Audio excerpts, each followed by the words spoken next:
स्वामी प्रसाद मौर्य के मुख में एड्स हो गया और जिस प्रकार से कैंसर की बीमारी उनके मुंह में हो गई है, तो ये जब तक ये लाइलाज बीमारी है या तो उस अंग को काटा जाए तभी जाकर ये सुधरेगा। कहते थे वहाँ पर बाबरी मस्जिद बनना चाहिए, आज उनके बेटे कहते हैं कि अरे हमारी सरकार होती तो पहले हम मंदिर का निर्माण करते। आप अयोध्या पहले क्यों नहीं आते थे? आप राम की बात क्यों नहीं करते थे? जो लोग निहत्थे राम भक्तों के ऊपर गोली चलवाते थे, आज उनके बेटे कहते हैं कि हमारी सरकार होती तो सबसे पहले राम जन्मभूमि मंदिर निर्माण करते। मैं इस्लाम को नहीं मानता, इस्लाम के प्रति मेरा आस्था नहीं, विश्वास नहीं, श्रद्धा नहीं। जब आप सनातन की मिटाने की बात करते हो, सनातन का तुलना कोरोना, डेंगू, मलेरिया, टाइफाइड से करते हो, तो आप कैसे अपेक्षा करते हो कि आपको मैं निमंत्रण दूं? इस समय हम लोग अयोध्या के कोतवाल कहे जाने वाले हनुमानगढ़ी के दरबार में हैं और इस समय हमारे साथ बातचीत करने के लिए, खास बातचीत करने के लिए महंत राजू दास जी मौजूद हैं। उनसे बात करते हैं कि किस तरीके से अयोध्या नगरी को सजाया और संवारा जा रहा है, क्योंकि प्रभु श्री राम की प्राण प्रतिष्ठा की पूजा की जो तारीख है वो नज़दीक आ चुकी है और अयोध्या में लगातार जो है तैयारियों का जो दौर है वो चला। गुरु जी स्वागत है आपका हमारे चैनल पर। किस तरीके से इस समय अयोध्या का माहौल है? एकदम राम में, सनातन में, भगवा में। आप हनुमानगढ़ी पर हैं, देखिए भक्तों की कितनी जनसैलाब है। कहा जाता कि राम दुआरे तुम रखवारे, हो उतना आज्ञा बिन पैसारे। हनुमान जी महाराज श्री राम जन्मभूमि के मुख्य गेट पर हनुमान जी महाराज का दुर्ग है और हनुमान जी महाराज राजा के रूप में विराजमान हैं। सभी भक्तों का हर एक मनोकामना को पूर्ण करते हैं, ऐसे हनुमान जी महाराज हैं। अयोध्या में भव्य दिव्य नव्य राम जन्मभूमि मंदिर निर्माण कार्य चल रहा है। भूतो न भविष्यति। आप देखिए ये वही अयोध्या है जिस अयोध्या के लेकर लोग कतराते थे, घबराते थे, भागते थे, तिलक लगाना, मंदिर जाना नहीं पसंद करते थे, राम को काल्पनिक कहते थे। जो राम भक्त के ऊपर गोलियां चल जाती थी, परिक्रमा होता था 84 कोसी तो बैन लग जाता था, 2-2 महीने तक हम लोग जेल में थे, लाठियां खाई, कितने मुकदमे अभी भी दर्ज हैं सिर्फ इसी के लिए। दुख इस बात की है कि राजनेता वक्त आने पर समय कैसे अपने आप को परिवर्तित कर देते हैं। जो राम को काल्पनिक कहते थे आज भगवे वस्त्र पहन रहे, त्रिपुंड लगा रहे हैं। जो कहते थे नौजवान मंदिर जाते हैं लड़की छेड़ने के लिए, आज मंदिर मंदिर भटक रहे हैं। तो ये परिवर्तन, ये बदलाव और विकास कार्य बहुत तेजी से चल रहा है। अयोध्या में 22 जनवरी को देश के यशस्वी प्रधानमंत्री के नेतृत्व में देश के हजारों साधु संतों के सानिध्य में वहाँ पर प्राण प्रतिष्ठा महोत्सव होगा। जिस घड़ी की प्रतीक्षा थी लाखों करोड़ों राम भक्तों को, सनातनियों को, 140 करोड़ देशवासियों को, आज वह क्षण, वो पल, वो अवसर हम लोगों को मिल चुका है, वो आने वाला है। और अयोध्या लगातार डेवलपमेंट को और विकास को, और आप देखिए जब योगी जी की पूरी कैबिनेट की मीटिंग यहाँ होती है, सिर्फ राम जन्मभूमि ही नहीं बन रहा है, राम जन्मभूमि मंदिर के अलावा आसपास 14 कोस, 84 कोस, 5 कोस, इसके अंतर्गत जितने भी धार्मिक पर्यटक स्थल हैं, पर्यटकों को कैसे बढ़ावा मिले, पर्यटक कैसे अयोध्या आए, उनके आने से कितने आम जनता को लाभ मिले, ऐसा कार्य करके डेवलपमेंट, पूरा जो स्ट्रक्चर है उसका डेवलपमेंट करने का प्रयास पूज्य योगी आदित्यनाथ जी महाराज की सरकार कर रही है। गुरु जी हमने देखा कि अभी जिस तरीके से हम लोग हनुमानगढ़ी के रास्ते आ रहे थे, पहले ये रास्ता काफ़ी संकरा हुआ करता था, क्योंकि हमें याद है जब भूमि पूजन भी हो रहा था उस समय भी हम लोग आए थे, रास्ता काफ़ी संकरा था, लेकिन अब पूरे तरीके से दृश्य जो है बदला हुआ है। नहीं, सरकार का जो प्रयास है उसमें अयोध्या की जनता भी सहयोग कर रही है। आप देखिए जिस प्रकार से योगी जी का प्रयास था, अब जैसे हनुमानगढ़ी से नीचे उतरते मेन द्वार पे आप देखते तो पूरे दुकान टूटे फूटे, 1 इंच जगह नहीं था। आज जैसे आप उतरोगे देखने के बाद प्रसन्नता होगी, वाह कितनी खूबसूरत। ऐसे करके चाहे भक्ति पथ हो, राम पथ हो, पूरी जो प्रयास है सरकार की, वह प्रयास सराहनीय है। आज भक्तों में इजाफा हुआ है, राम भक्तों में इजाफा हुआ है, लाखों राम भक्त डेली आते हैं। इसके लेकर जो सरकार का प्रयास है, रोड की चौड़ीकरण, रोड की सौंदर्यीकरण, जो भी अयोध्या है वो व्यक्ति कैसे रह सकता है, कैसे मठ मंदिर जा सकता है, तो यह प्रयास सरकार का सराहनीय है। सरकार की आपने बात की, लेकिन कई जो है दल के नेता हैं वो अब इस कह रहे हैं कि हमको निमंत्रण नहीं दिया जा रहा है, आपको निमंत्रण खोज रहे हैं। हाँ, ये कितनी गिरगिट जैसे रंग बदलने वाली बात है। मैंने कहा आपको कि जो लोग कहते थे वहाँ पर बाबरी मस्जिद बनना चाहिए, आज उनके बेटे कहते हैं कि अरे हमारी सरकार होती तो पहले हम मंदिर का निर्माण करते। जो लोग निहत्थे राम भक्तों के ऊपर गोली चलवाते थे, आज उनके बेटे कहते हैं कि हमारी सरकार होती तो सबसे पहले राम जन्मभूमि मंदिर निर्माण करते। कहते बताओ हमको निमंत्रण ही नहीं दिया जा रहा है, बीजेपी ने कॉपीराइट कर लिया, सिर्फ भाजपा के लोग आएंगे जाएंगे। मेरा निवेदन है, भगवान राम सबके हैं, सभी दल, सभी संप्रदाय, सभी मत मतांतर के मानने वाले हैं। भगवान राम की जन जन में व्यापकता है, हर कण में उनकी बात है, तो हर व्यक्ति का भाव राम के प्रति है। लेकिन मैं उन राजनेताओं को पूछना चाहूँगा कि आखिर आप अयोध्या पहले क्यों नहीं आते थे? आप राम की बात क्यों नहीं करते थे? आप राम जन्मभूमि क्यों नहीं जाते थे? कल परसों देखिए, देश के यशस्वी प्रधानमंत्री, आज़ादी के बाद पहला कोई प्रधानमंत्री भगवान कृष्ण की जन्मभूमि पहुंचा, विपक्षी को छाती फटने लग गई। कहे अरे वो तो विवादित मामला है, वहाँ प्रधानमंत्री को नहीं जाना चाहिए। ऐसे ये लोग अयोध्या के लिए भी कहते थे, आज ये अपेक्षा करते कि मुझको निमंत्रण नहीं दिया जा रहा है। तो जब आप सनातन की मिटाने की बात करते हो, सनातन का तुलना कोरोना, डेंगू, मलेरिया, टाइफाइड से करते हो, तो आप कैसे अपेक्षा करते हो कि आपको मैं निमंत्रण दूं?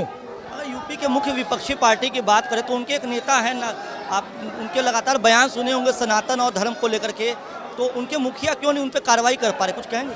दुर्भाग्य की बात है कि वो अखिलेश यादव के प्रसह में वो ऐसा बयान देते हैं, उसके मुंह में एड्स हो गया है, स्वामी प्रसाद मौर्य के मुख में एड्स हो गया, और जिस प्रकार से कैंसर की बीमारी उनके मुंह में हो गई है, तो ये जब तक ये लाइलाज बीमारी है, या तो उस अंग को काटा जाए तभी जाकर ये सुधरेगा। तो शुद्ध रूप से ये बौद्धिक आतंकवादी है और इस प्रकार से समाज में जहर घोलता है। मेरा कहना है, मैं इस्लाम को नहीं मानता, इस्लाम के प्रति मेरा आस्था नहीं, विश्वास नहीं, श्रद्धा नहीं, मैं इस्लाम को कभी गाली नहीं देता।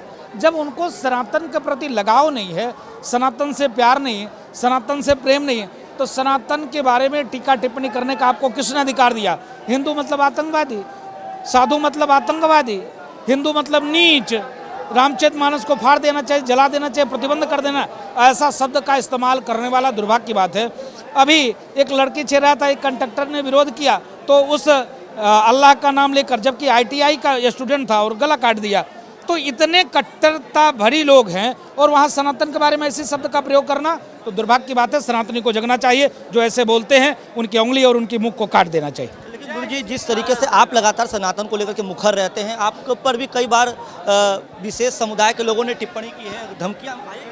रोज धमकी मिलती है, आज भी धमकी आई है। धमकी से मरने, देखो मौत तो आनी है, जब जन्म लिया है व्यक्ति उसका मृत्यु तय है। जिसने जन्म धरती पाया उसको जाना तय है। जब भगवान श्री कृष्ण चले गए, भगवान राम चले गए, भगवान परशुराम चले गए, तो हम तो उनके नन्हे से बच्चे हैं। विषय ये है कि सनातन पे कार्य करना, सनातन संस्कृति की रक्षा सुरक्षा, हिंदुत्व पे बात करना, उसकी रक्षा सुरक्षा की बात करना, इस चीज़ के लेकर अगर प्राण की आहुति दी जाए, अगर प्राण भी चले जाएं तो कोई दिक्कत नहीं, उसकी गम नहीं।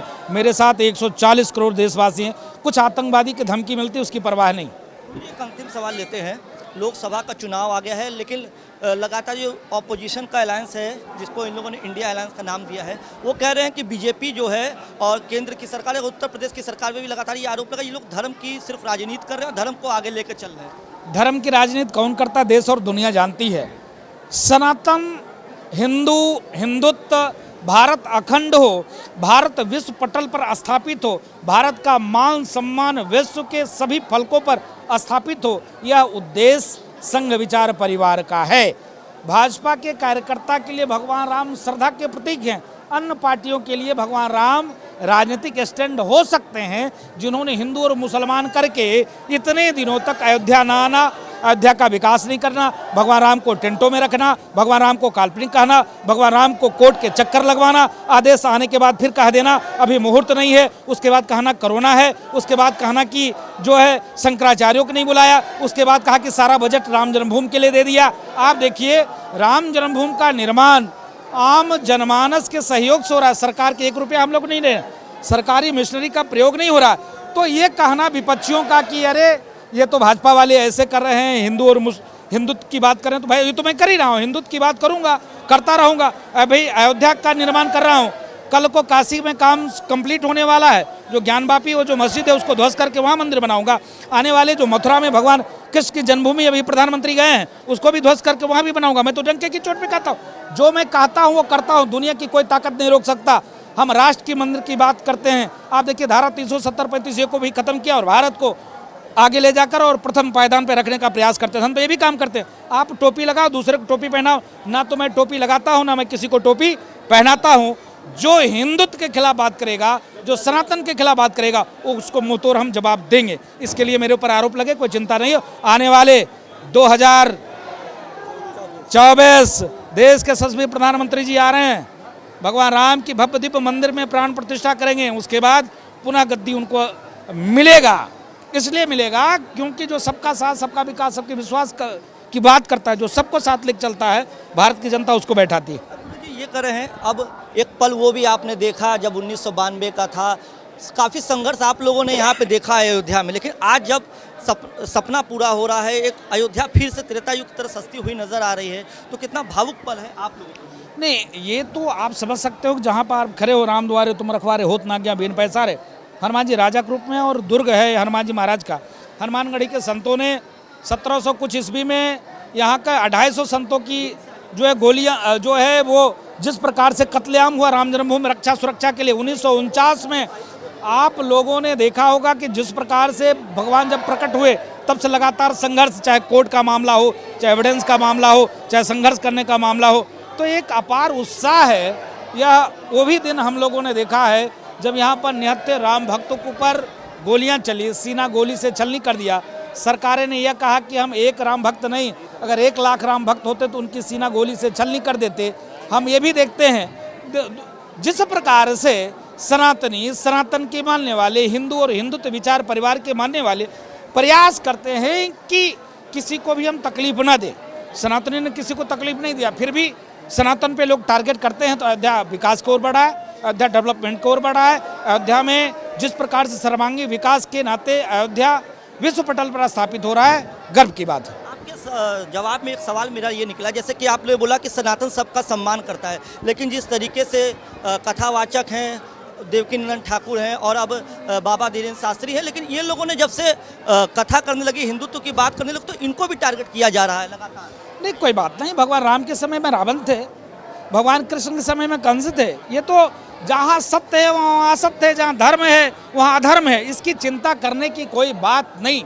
जैसे निर्विवादित रूप से निर्भीक होकर देश के यशस्वी प्रधानमंत्री वोट की चिंता न करके भगवान कृष्ण की जन्मभूमि जाता है, आप समझो गर्व की बात है। आप बताओ, उत्तर प्रदेश के मुख्यमंत्री कैबिनेट की बैठक यहाँ करते हैं, हर महीने में 4 बार आते हैं। जब भी आते हैं हजारों करोड़ की परियोजना को लॉन्च करते हैं, डेवलपमेंट, विकास, मंदिर, तमाम विषय योजना रचना बात करते हैं। तो मैं पूछता हूँ विपक्षी दलों से, इतने वर्षों तक हिंदू को दबा के रखने का प्रयास, इतने वर्षों तक हिंदू मुसलमान करके हिंदुओं को सिर्फ दबाने का प्रयास, ये होता रहा। आज हिंदू गर्व से कारण, आज सनातनी गर्व से अपने सीना ऊंचा करके बोल तो रहा है। आज देखिए अयोध्या में भव्य राम जन्मभूमि मंदिर निर्माण चल, कल कहीं किसी जगह बोलते थे, लोग हंसते थे, अरे राम मंदिर ऐसे थोड़े बन जाएगा, देश में कत्लेआम हो जाएगा, नहीं बन सकता। ऐसे करके दबाया जा रहा था, आज भव्य बन रहा है, कोई चिंता की बात नहीं। और हम लोग उत्साहित हैं इस चीज़ को। यहाँ पे जो बाबरी के मामले में केस में जो पक्षकार थे बाल अंसारी, वो भी बड़ा खुश है, करे कि अयोध्या से केवल हिंदुओं का डेवलप नहीं हो रहा, मुसलमानों का भी अयोध्या का डेवलपमेंट होगा। नहीं देख, नहीं, विषय ये है कि भाजपा जाति देखकर नहीं, धर्म देखकर नहीं, वंशवाद देखकर राजनीति नहीं करती। अगर अयोध्या डेवलप हो रहा है तो अयोध्या में रहने वाले हर नागरिक के लिए कार्य हो रहा है। इसके नाते अगर ये आरोप कोई लगाता है कि नहीं एक कौम के लिए फ़ायदा नहीं दिया जा रहा है, अयोध्या में 17 मस्जिद है, किसी भी मस्जिद से लाउड स्पीकर नहीं उतरा है, हर एक मस्जिदों पर लाउड स्पीकर है। यहाँ के इस्लाम के मानने वाले शांतिपूर्वक रहते हैं। विषय ये है कि अयोध्या में जिस प्रकार से सरकार काम कर रही है उसमें हर व्यक्ति को लाभ मिल रहा है। इकबाल अंसारी ने सही कहा कि यहाँ पर अगर विकास हो रहा है तो हर व्यक्ति को फायदा मिल रहा है। एक अंतिम सवाल, 22 तारीख को जब प्राण प्रतिष्ठा की पूजा होगी, प्रधानमंत्री नरेंद्र मोदी वहाँ प्राण प्रतिष्ठा की पूजा करेंगे रामलला के, तो हनुमानगढ़ी में कैसा पूजन पाठ होगा, यहाँ का कैसा? नहीं, हनुमानगढ़ी शुरू से एक महीना पहले से ही पूजन व्यवस्था पूरे मंदिरों पर स्टार्ट हो जाएगी। उसकी चिंता और चिंतन करने की बात नहीं है। पूजा पद्धति क्या होता है कि प्रदर्शन का विषय नहीं होता है, फिर भी प्रयास रहेगा 15 दिन पहले से सभी चैनलों को बुलाकर और पूरी व्यवस्था को बताना। ये हमारे साथ हनुमानगढ़ी के महंत थे जिन्होंने अयोध्या में किस तरीके से तैयारी होगी उसके बारे में विस्तृत जानकारी दी है।